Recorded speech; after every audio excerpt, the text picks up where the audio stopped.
Egipto es un país de un solo río. El Nilo discurre plácidamente, generando una verde ribera, rodeada por enormes desiertos. Es el más grande oasis en el desierto más grande del mundo. La tierra es sencilla, fácil de entender, con contemplación. Todos los puntos del horizonte llevan a pensar en la inmensidad. Egipto es el país de un solo Dios.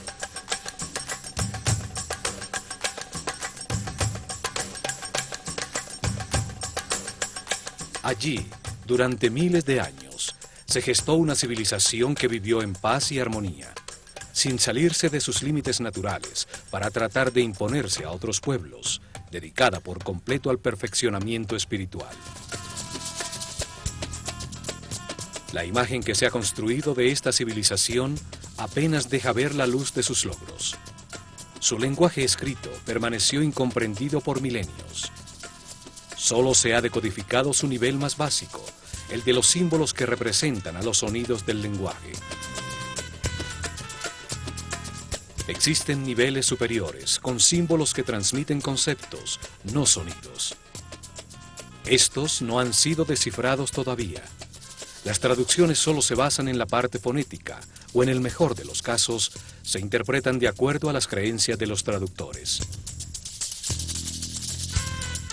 Los que creen que eran unos bárbaros primitivos llegan a un tipo de interpretación, y los que creen que eran una avanzada civilización basada en lo espiritual, poseedora de tecnologías incomprendidas, llegan a otros totalmente distintos.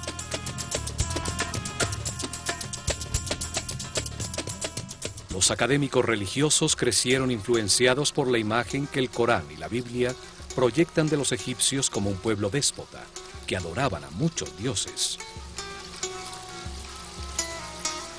Por esta razón, cristianos, judíos y musulmanes no han podido reconocer que Egipto fue una de las fuentes que alimentó las raíces de sus propios credos.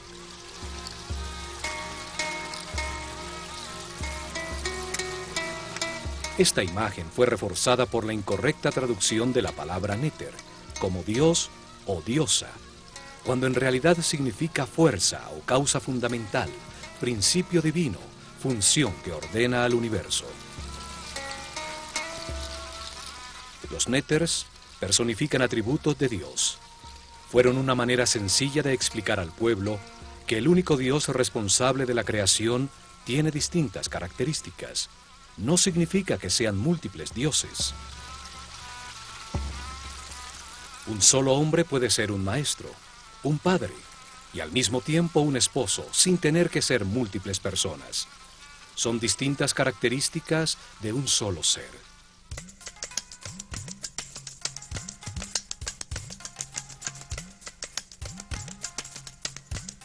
Para muchos historiadores, la civilización actual representa el momento de máximo progreso del hombre sobre la Tierra. Esta creencia también ha contribuido a proyectar una imagen equivocada de Egipto, porque no aceptan la información que la pueda poner en duda.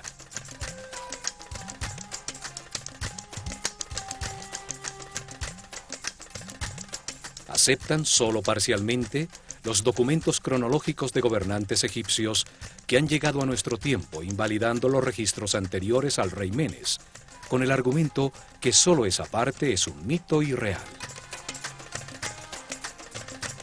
Los académicos racionalistas también han contribuido a tergiversar la historia egipcia, al no aceptar la existencia de la ciencia y la filosofía antes de la civilización griega, a pesar de que los grandes pensadores y matemáticos griegos encontraron las respuestas en Egipto.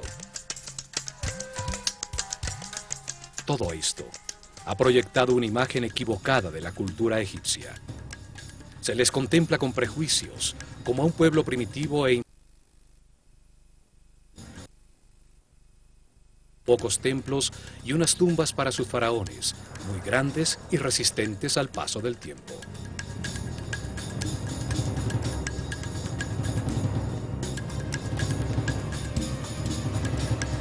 Estos programas buscan reexaminar su cultura, redescubrir sus templos para conocer las verdades talladas en sus muros, abrir una puerta a su concepción de la realidad, con una mentalidad libre que permita ver más allá de los mitos en los que los tenemos sepultados.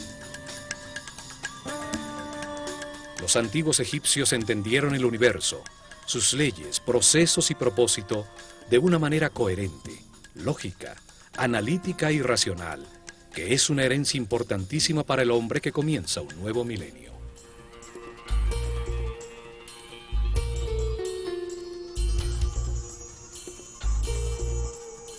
Nueva información comienza a salir a la superficie. Estudiosos científicos y técnicos están encontrando pruebas de los increíbles avances tecnológicos, de la precisión absoluta de sus construcciones, del tamaño de sus proyectos. Sus logros han sido subestimados. El hecho de no imaginar ni entender su tecnología no quiere decir que no hayan movido de manera inexplicable enormes pesos desde grandes distancias, que hayan cortado, tallado y acoplado durísimas losas de granito y diorita con precisión atómica, solo posible con tornos y sierras ultrasónicas. La precisión matemática de sus construcciones es tal que en las 5 hectáreas de la base de la Gran Pirámide hay un desnivel de solo 8 milímetros. La tecnología actual solo hubiera logrado un desnivel de 40 centímetros.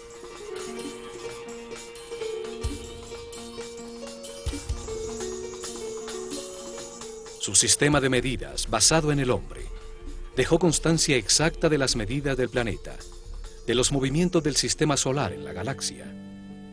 Importantísima información sobre los ciclos cósmicos que determinan cataclismos periódicos no puede quedar relegada como un mito.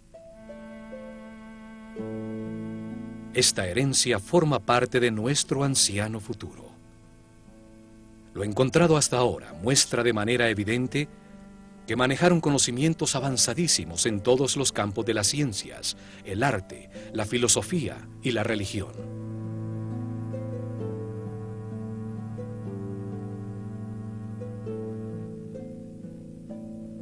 Conocimientos que forman parte de una herencia aún más antigua de un período desaparecido de la humanidad, el llamado Atlante, anterior al diluvio universal, al que sobrevivieron unos pocos sacerdotes que construyeron las bases de este ciclo que vivimos.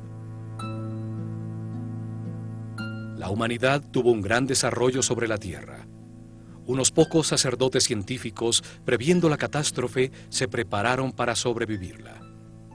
A ello se debe la aparición súbita, sin ningún período de evolución, de todos los conocimientos egipcios. Estos sabios estructuraron una cerrada casta sacerdotal. Se organizaron en templos para que sus sucesores guiaran al pueblo en un proceso de perfeccionamiento espiritual que perduraría por miles de años. Fueron llamados los sacerdotes de la escuela de misterios de El Ojo de Horus. Eran los depositarios del conocimiento, y su visión de la vida sobre la tierra como un proceso de perfeccionamiento espiritual para convertir un hombre casi animal en superhombre determinó el camino de los egipcios. Su manera de entender el progreso como una evolución en los conocimientos sobre el universo es invaluable para el hombre occidental, que ve el progreso como la adquisición de comodidades materiales. La Escuela de Misterios aceleró el proceso evolutivo de una serie de iniciados que recibieron información para entender el mundo dual en que vivimos, de contrastes extremos, de luz y oscuridad, de miedo y amor. Así pudieron entender que en las distintas vidas se experimentan en carne propia estos extremos, como resultado de las decisiones que libremente se toman, lo que permite compararlos y comprender qué es verdad. Cada vida es un paso necesario para añadir conocimiento. Los egipcios vieron al hombre como un modelo a escala del universo, que al entenderse a sí mismo puede encontrar verdades superiores, deducir aspectos de la realidad. Como es arriba, es abajo. Los sabios sacerdotes enseñaron que todo existe en una gran mente, que somos pensamientos de Dios, con la capacidad de crear en nuestro propio pensamiento. Todos somos aspectos de una única realidad. Todo es uno, uno es todo. Por eso, desarrollaron simultáneamente su ciencia, su arte, su religión y su filosofía, de una manera multidisciplinaria, conjunta, sin especializaciones que ciegan.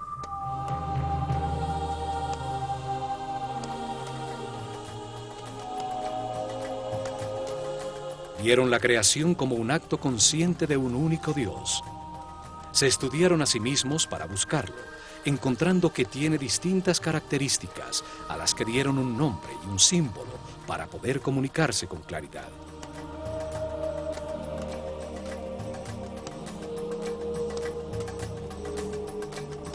Llamaron Atum a la característica de Dios inmanifestado, cuando no ha creado el universo, y este solo existe como potencia dentro de él.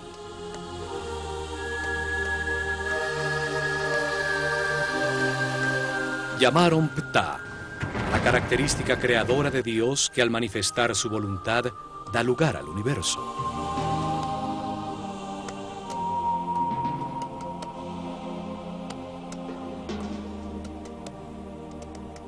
Llamaron Amón a la característica de Dios que hace al hombre libre de crear en su propia mente a su propia imagen y semejanza.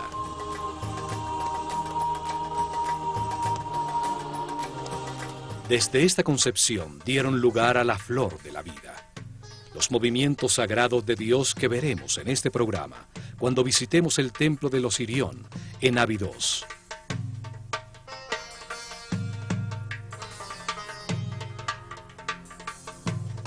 Los templos fueron instrumentos científicos de alta precisión para medir y registrar los movimientos de los astros. Su herencia nos dice que los astros determinan los ciclos del universo, los procesos que vive el hombre y la humanidad. En los templos concentraron los conocimientos que encontraron mientras se estudiaban a sí mismos en un proceso dirigido de perfeccionamiento espiritual. Allí desarrollaron simultáneamente las ciencias, el arte, la religión y la filosofía en un solo todo dinámico, pues creían que ningún aspecto de la realidad estaba separado del otro. Alrededor de los templos, guiada por seres muy evolucionados espiritualmente, creció una de las civilizaciones más incomprendidas y más avanzadas sobre la Tierra. Es hora de recuperar nuestra herencia.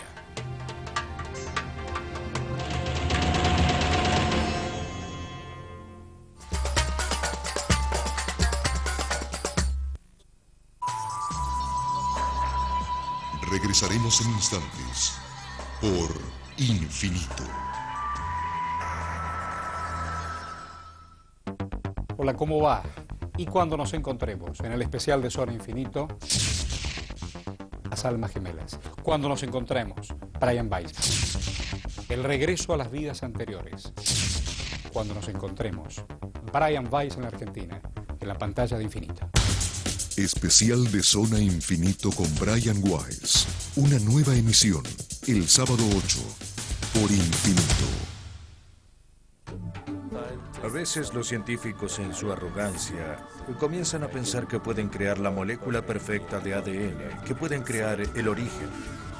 Las mentes más evolucionadas de nuestro tiempo nos sitúan más allá de la nueva era. Hemos llevado al planeta al borde de la destrucción.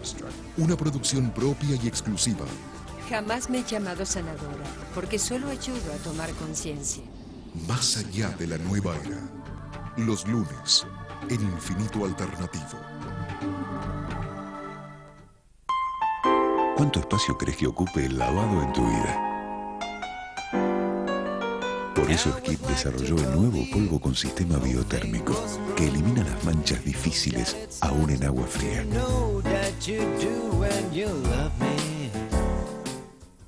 ¿Te estás preparando para el verano?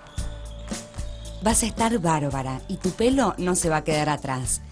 Llegó Sedal Verano Intense, con complejo hidroprotector que hidrata y protege tu pelo del sol, el agua y el viento. Sedal Verano Intense. Disfruta, este verano tu pelo te acompaña.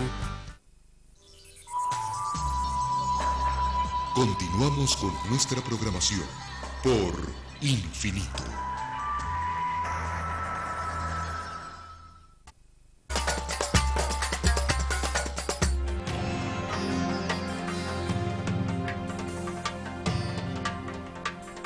La herencia de su civilización, su visión del universo, está resumida en unos pocos símbolos, sabiamente escogidos entre los elementos de su realidad.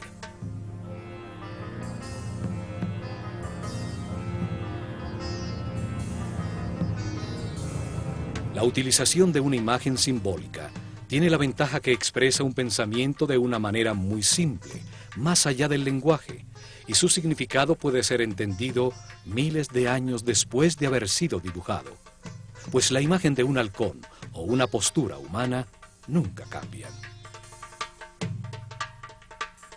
Para los egipcios, el hombre se encarna en la tierra para decidir cómo actuar ante las circunstancias que experimenta. Al comparar los resultados de sus actuaciones, aprende y se perfecciona. Entonces, lo más importante es la acción, el verbo. La acción que produce resultados y por ende perfeccionamiento. El lenguaje existe para comunicar acciones. Cada parte del todo actúa, realiza una acción vital que produce resultados. Cada parte tiene la forma que necesita para actuar de la manera. Los egipcios expresaron sus ideas a través de 3 tipos de símbolos o de escrituras. Son llamadas escritura hieroglífica, hierática y demótica.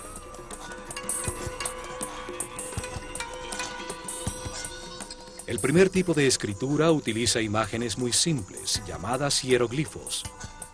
Hieros significa sagrado y glifos significa imprimir. Así llamaron los griegos escritura sagrada a las tallas simbólicas egipcias. Los hieroglifos tienen distintos niveles simbólicos para comunicar. El más básico, simple y sencillo es el nivel de los símbolos fonéticos. Utilizaron 24 símbolos gráficos que eran asociados a un sonido, no a una idea. Forman el alfabeto egipcio. Era la escritura que daba forma al lenguaje del pueblo.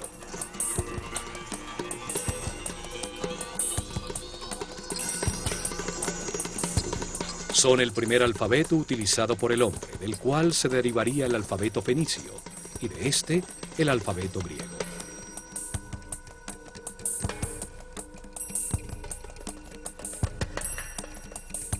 Podían escribir indiscriminadamente en columnas o en líneas horizontales, para ser leídas en cualquier sentido.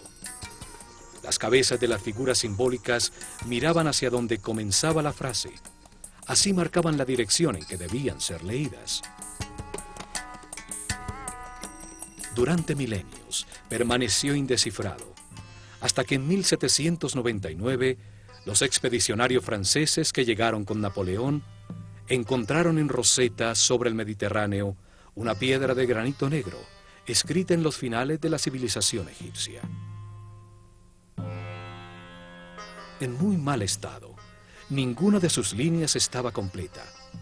Aún conservaba 14 líneas escritas en hieroglifos, 32 líneas escritas en demótico y, lo más importante, 54 líneas en griego, una escritura conocida que indicaba que el texto traducía las otras escrituras.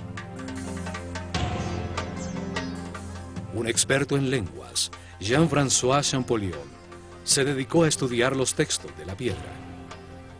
Descubrió que el antiguo egipcio, como las escrituras semíticas, solo usaba consonantes. Las vocales eran añadidas solo en el lenguaje hablado para dar forma gramatical. En 1822, logra resolver el misterio al comparar 2 cartuchos con hieroglifos del texto, uno de los cuales estaba repetido en una estela circular en la isla de Philae, contra el segundo pílono del templo de Isis, que se sabía contenía el nombre del faraón Ptolomeo VI. 2 cartuchos hieroglíficos con los nombres de 2 de los últimos faraones egipcios, Ptolomeo y Cleopatra. Esto permitió decodificar e identificar el alfabeto utilizado. El sonido que en ese momento producían las palabras griegas en copto, un lenguaje utilizado por cristianos egipcios, sirvió para aproximar los sonidos que se supone tenían los antiguos egipcios.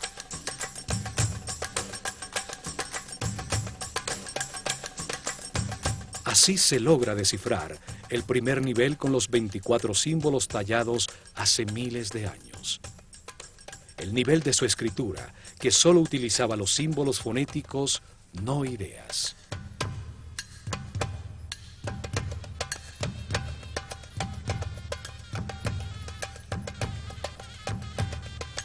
Pero existe un nivel más alto de comunicación en la misma escritura hieroglífica. Más de 700 símbolos, bellísimas formas gráficas que dibujan la realidad, evocando en la mente acciones y conceptos. La palabra se convertía en una imagen. Símbolos que imitan las formas de la naturaleza, escogidos por la acción que traen a la mente. Un pájaro evoca el vuelo, la libertad. Si es un halcón, añade en la mente lo agudo de su vista.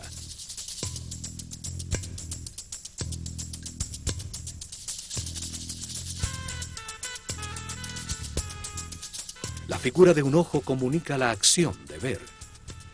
Cada símbolo está diseñado para revivir las experiencias que su forma le produjeron en la vida.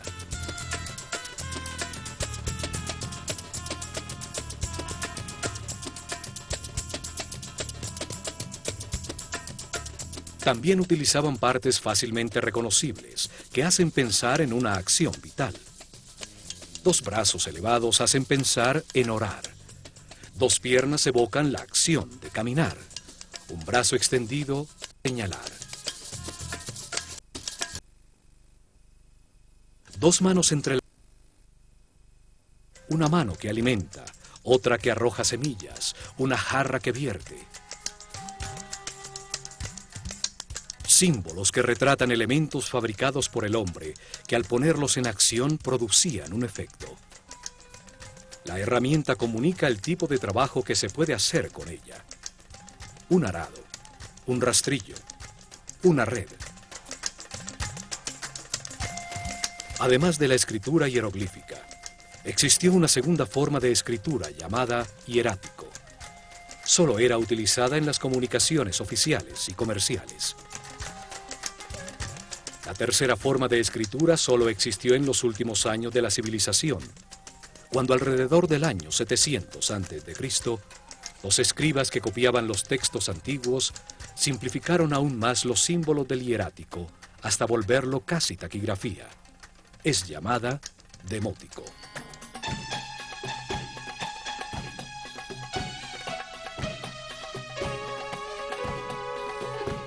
Nuevas interpretaciones están saliendo a la luz que permiten entender que los mitos y los símbolos utilizados por los egipcios son solo una forma fácil de comunicar conocimientos, de expresar conceptos sobre la realidad.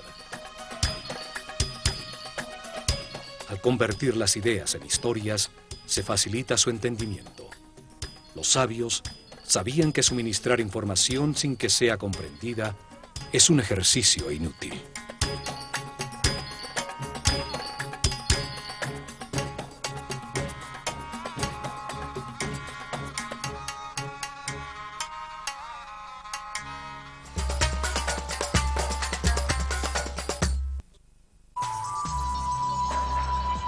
Regresaremos en instantes por Infinito.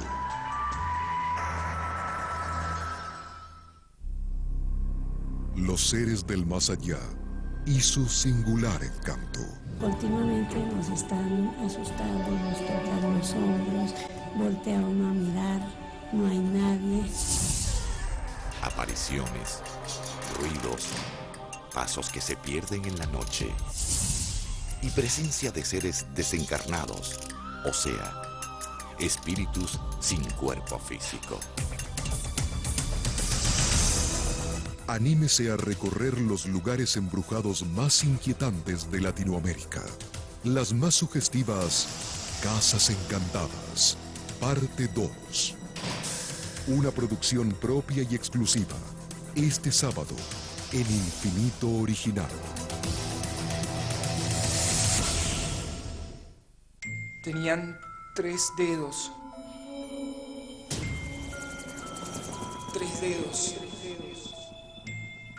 Ellos usaban un instrumento como de metal.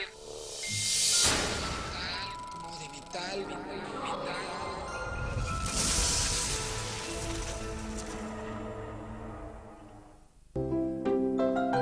Apenas abre los ojos, ya está descubriendo todo lo que lo rodea. Es el comienzo de un día intenso. Por eso, desde siempre, Haggis Mimito Ultra Trim te da en un mismo pañal la máxima absorción y la cubierta más respirable para que su colita esté seca y fresca durante el día y toda la noche. Porque cada mañana él tiene todo un mundo por absorber. ¿Puede un pañal hacer más feliz a tu bebé? Haggis, bebés felices.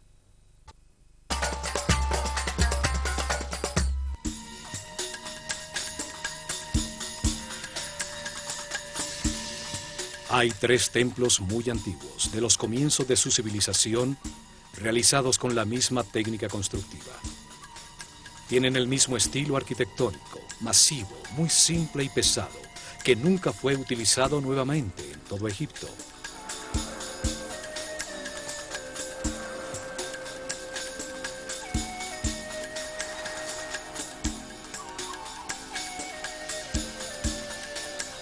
Dos se encuentran en Giza, el templo de la Esfinge, construido exactamente frente a ella, y a su lado sur, el templo del Valle, en ese momento frente al Nilo.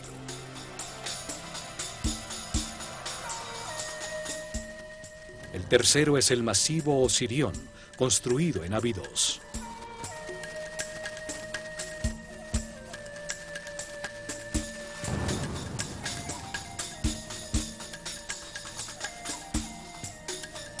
Los 2 templos de Giza están construidos con enormes bloques que retiraron para darle forma al cuerpo de la Esfinge. Solo estos templos en todo Egipto utilizaron unos bloques tan enormes, una forma masiva, ciclópea, cerrada totalmente hacia el exterior por enormes muros de piedra, con 2 accesos simétricos frontales hacia el exterior. El peso promedio de los bloques utilizados en su construcción es de 50 toneladas. Debían poseer una técnica constructiva que facilitaba la utilización de bloques tan grandes como una casa.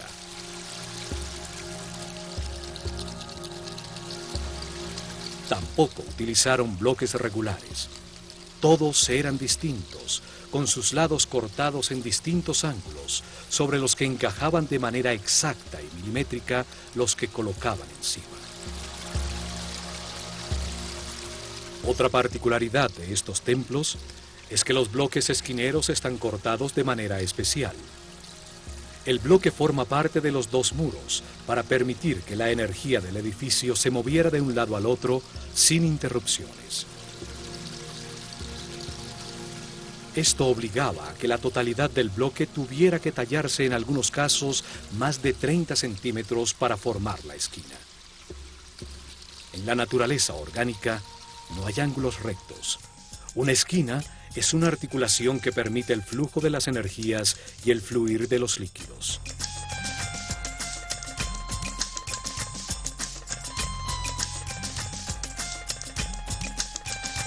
Estos templos tenían un salón central, con una cubierta de piedra sostenida por gigantescas columnas colocadas simétricamente. Formaba una gran terraza superior que dominaba toda la planicie.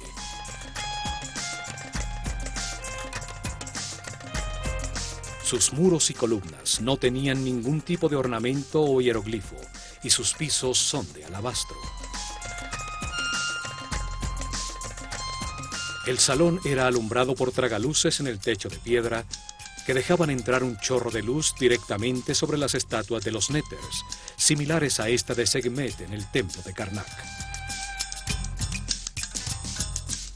Estos templos fueron utilizados desde el Seb-Tepi, el momento en que comenzó la nueva etapa después del diluvio, en ceremonias iniciáticas de los sacerdotes de la Escuela de Misterios del Ojo de Horus.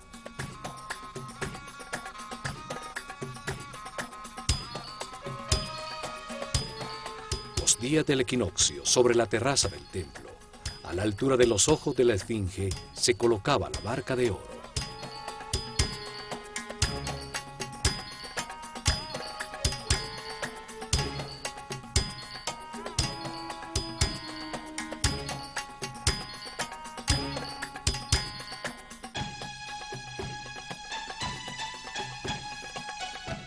Símbolo del proceso evolutivo del hombre en su camino de reencarnaciones sobre la tierra y del recorrido del sol en el cielo. A su alrededor se realizaron las ceremonias mientras la esfinge contemplaba la salida del sol en el horizonte frente a ella y en las noches la aparición de las estrellas de la constelación de Leo.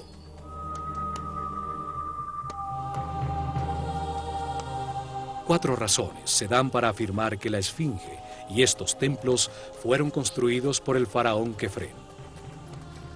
La primera es que en el templo de la esfinge se encontró enterrada, cabeza abajo, la famosa estatua de diorita negra de Kefren con un halcón en su cuello.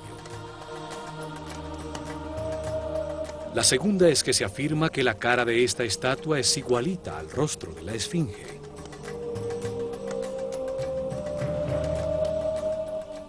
Encontramos que sus facciones son muy distintas a las de Kefren. La tercera es que entre los brazos de la esfinge se encontró una estela tallada por Tutmosis IV, que en una de sus líneas tiene la sílaba Kef, a pesar de que la misma estela afirma que la esfinge estaba allí desde el comienzo de los tiempos, el Seb-Tepi. La cuarta es que por todo esto a Kefren se le atribuye también la construcción de la pirámide central de Giza, que tenía adosado a su fachada un templo que estaba unido por un camino cubierto de 500 metros al llamado Templo del Valle.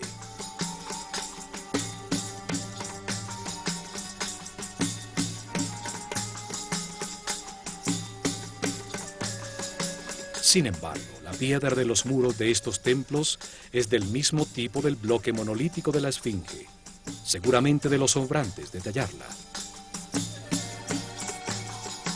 Además, tiene los mismos síntomas de erosión causada por la lluvia que la piedra de la esfinge, lo que permitió a expertos geólogos determinar que ésta fue construida alrededor del año 9000 a.C.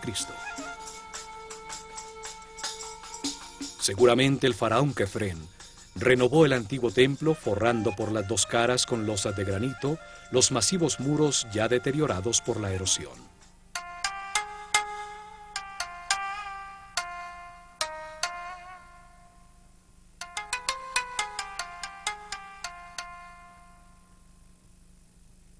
Los antiguos dividieron la parte verde habitable de Egipto en dos grandes zonas con distintas características definidas por la forma del mismo río Nilo. El delta, cuando el Nilo se abre para llegar al Mediterráneo, forma un valle fértil. Es llamado el Bajo Egipto. Su símbolo hieroglífico es una abeja, y el faraón ciñe una corona roja para mostrar su autoridad en esta zona. El larguísimo y estrecho corredor verde a ambos lados del Nilo, en su recorrido desde la frontera con Nubia hasta el sitio donde comienza el delta, es llamado el Alto Egipto. Es simbolizado en su escritura por un arbusto, y el faraón ciñe una corona blanca que representa su poder sobre ese territorio.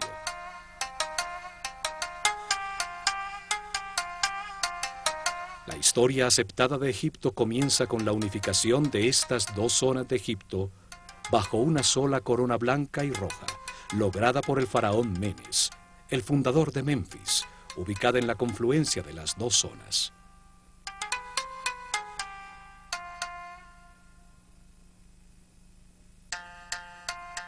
En Abidos, al sur, en el Alto Egipto, existen dos templos, uno al lado del otro. El dedicado por Seti I a Osiris, detrás del cual se encuentra la excavación donde apareció el segundo templo, el Osirión, que permanece parcialmente sumergido en agua.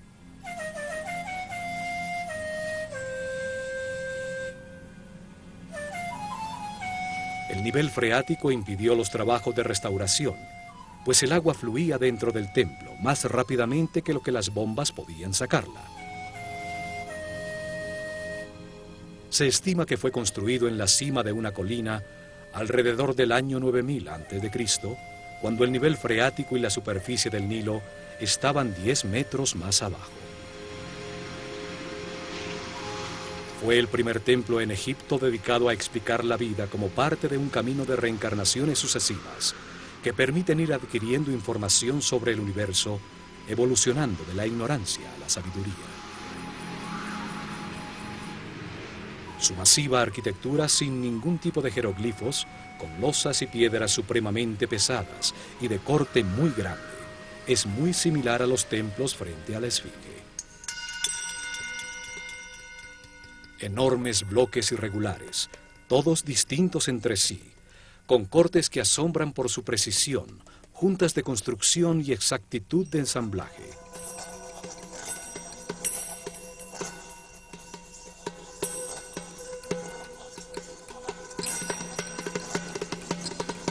En las esquinas los bloques giran con el muro lateral, teniendo que haber sido rebajados en todo su tamaño para lograr esta forma, lo que incrementa considerablemente el trabajo, pues son de durísimo granito de Asuán.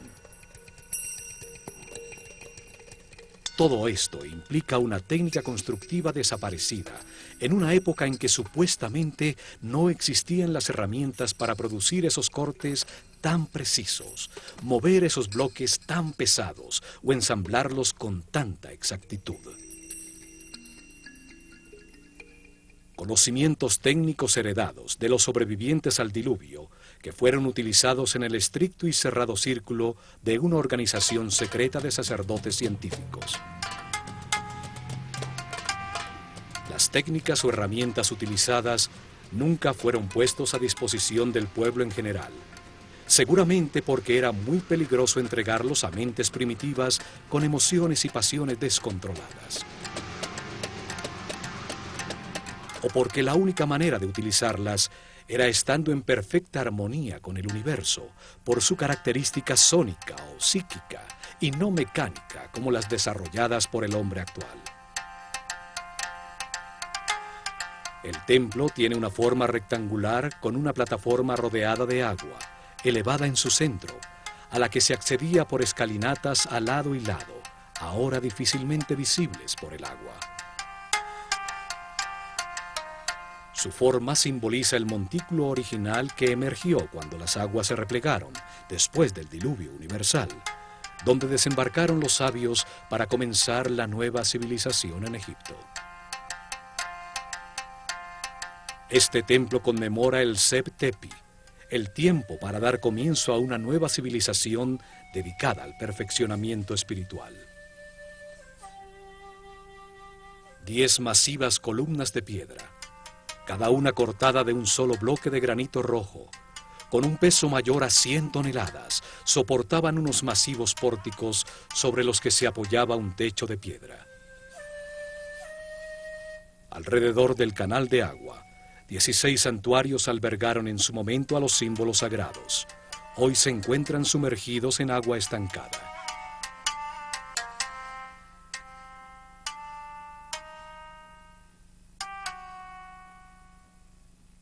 En la esquina superior de uno de esos enormes pilares se encuentran a lado y lado 2 extraños círculos con geométricas figuras en su interior que se tocan en sus bordes.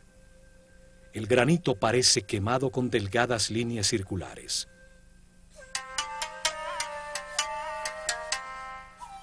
Se trata de la flor de la vida, un símbolo de geometría sagrada egipcia que muestra los movimientos iniciales de Dios para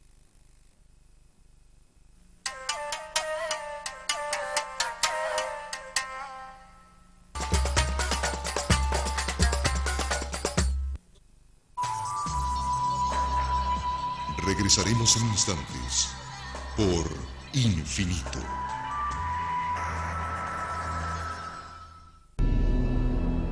Lo definen como un símbolo de paz y amor, pero lo defienden con guerras.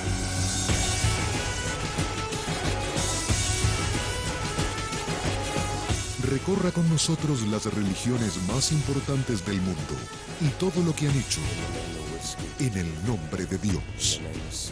Estreno hoy por Infinito.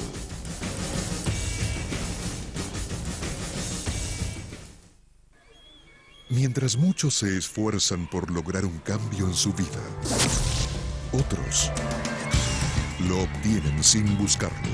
No había ningún rastro de él, ni huellas de ninguna clase. Parecía que se lo habían llevado. Era totalmente increíble.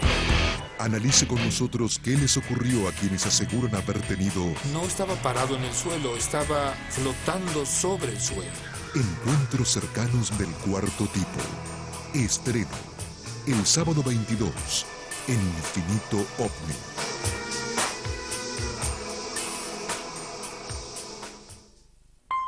¿Cuánto espacio crees que ocupe el lavado en tu vida? Por eso Skip desarrolló el nuevo polvo con sistema biotérmico, que elimina las manchas difíciles aún en agua fría. ¿Te estás preparando para el verano? Vas a estar bárbara y tu pelo no se va a quedar atrás. Llegó Sedal Verano Intense, con complejo hidroprotector que hidrata y protege tu pelo del sol, el agua y el viento. Sedal Verano Intense. Tu pelo te acompaña.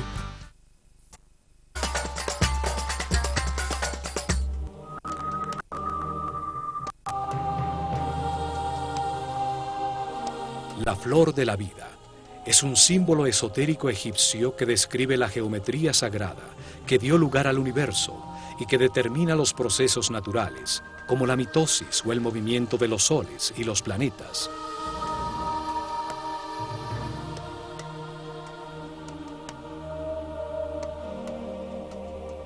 Una forma que conceptualiza a la vida como un proceso en el tiempo, el contenedor de los ritmos, de las horas, los días, los meses, los movimientos de los cuerpos celestes, durante los cuales la idea toma forma, la semilla germina.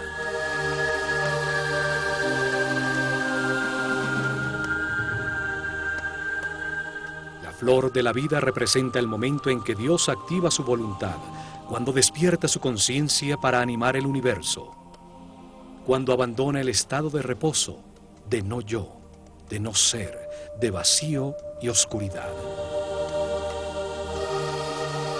Es el momento en que Atum-Ra, el Dios inmanifestado, se transforma en Ptah, el Dios creador de todo lo que existe. El Fiat Lux, el momento en que nace la flor de la vida y todo comienza su primera ronda. Para los egipcios, los movimientos de Dios comienzan desde un punto central conceptual, el ojo de Horus, desde donde sale la flor de la vida, cuyo fruto es el universo, la creación. El punto es la referencia para saber que existe el movimiento. En él comienza su geometría sagrada. Desde allí Dios crea el primer espacio virtual del universo.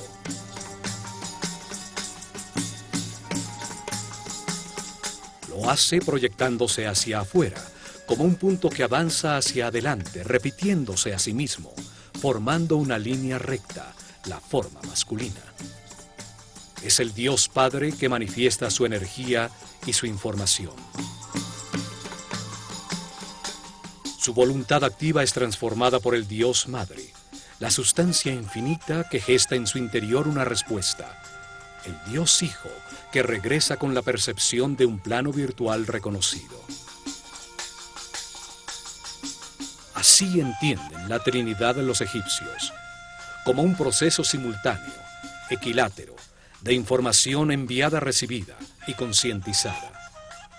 Por eso el triángulo equilátero es la base del tetraedro, el primer sólido puro, forma masculina primaria de todo lo creado. El proceso se multiplica en el tiempo y en el espacio, hacia adelante, hacia atrás, hacia arriba y hacia abajo, a la derecha e izquierda. Así, Dios genera un espacio virtual referenciado en sí mismo. Simultáneamente, al girar ese volumen percibido alrededor del punto de principio femenino, la esfera, un espacio pasivo, sin tensiones, con todos sus puntos referenciados al centro, al ojo de Horus. La esfera es la placenta que contiene todo, es la sustancia para todos los volúmenes y formas, es una expresión de unidad, de totalidad e integridad. Ninguno de los puntos en su superficie es más importante que el otro, y a todos se llega de igual manera desde su centro de fuerza, energía, que los origina a todos.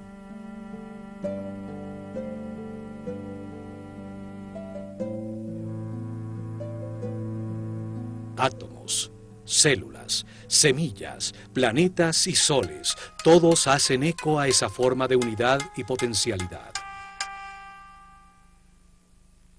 La primera esfera virtual contiene los 5 modelos de poliedros regulares, sólidos con todos sus lados y ángulos iguales. Son llamados los sólidos platónicos, en homenaje a Platón, quien aprendió la flor de la vida de maestros egipcios.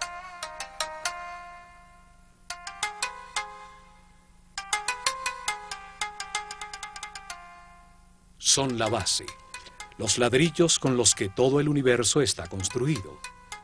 Simbolizaban a los 5 elementos de la naturaleza: el fuego, la tierra, el aire, el espíritu o éter y el agua.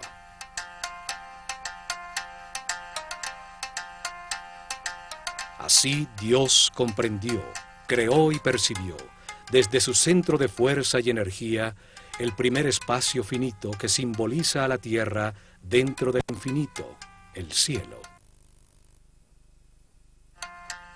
La Biblia nos dice que en el principio Dios creó el cielo y la tierra. La tierra estaba informe y vacía. Las tinieblas cubrían la superficie del abismo, y el Espíritu de Dios se movía entre las aguas.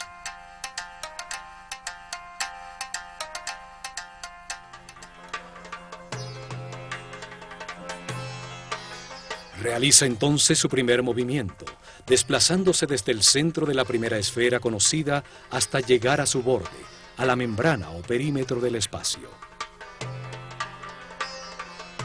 Desde ese nuevo punto central se repiten los movimientos que ya conocemos, generándose una nueva esfera. En la intersección de las 2 esferas iguales se genera la forma más importante de todas las existentes.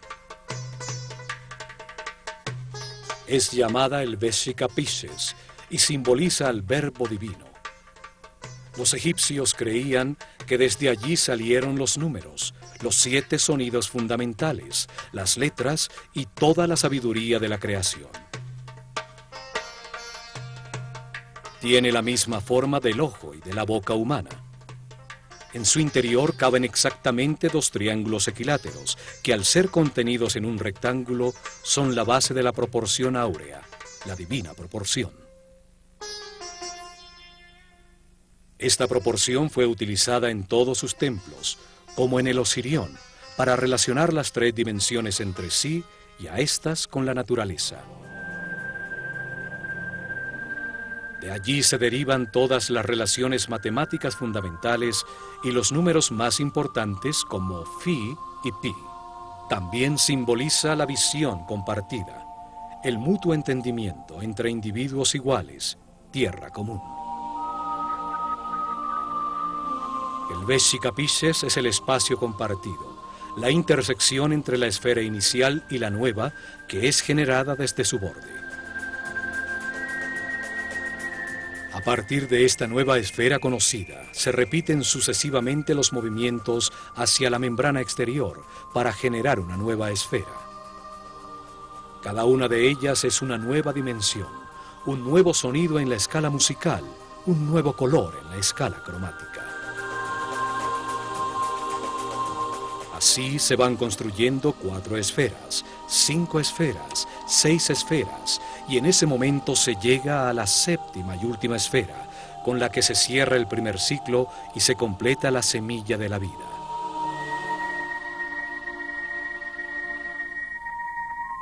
Siete esferas, 7 días de la creación, 7 notas musicales, 7 colores espectrales, 7 capas de músculos tiene el corazón, 7 chakras, 7 sistemas de glándulas endocrinas.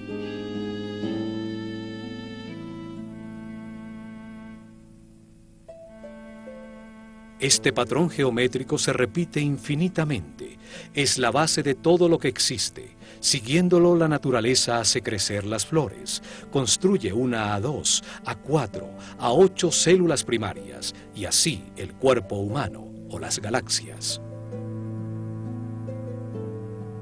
Al expandirse como una eterna espiral, va generando nuevas esferas.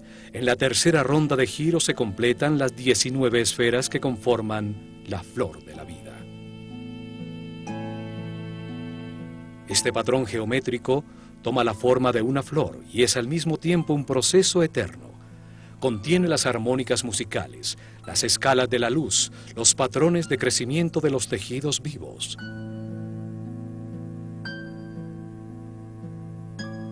Cada esfera tiene la misma potencia para desarrollarse que la original. Así, la flor de la vida da lugar al fruto de la vida que genera su propia flor. Cada esfera guarda en su interior los 5 sólidos platónicos, la unión de la energía masculina y femenina, la recta y la curva, las 2 matrices geométricas que son la base de toda la realidad existente.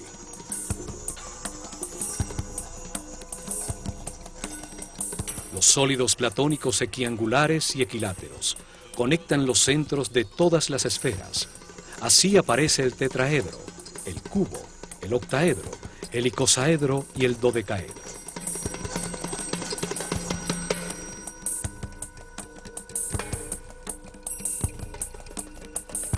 Son símbolos de la inseparable relación entre las partes y el todo. Forman un principio de unidad para toda la geometría de las formas existentes, sin importar su diversidad.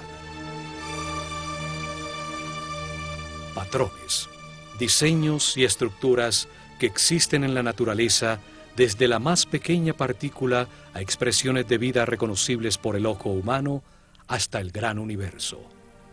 Todo sigue un arquetipo geométrico que nos revela la naturaleza de cada forma.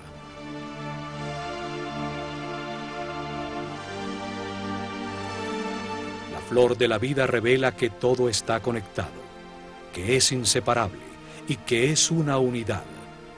Nos recuerda nuestra relación con el todo y nos permite comprender los sagrados cimientos de todo lo creado.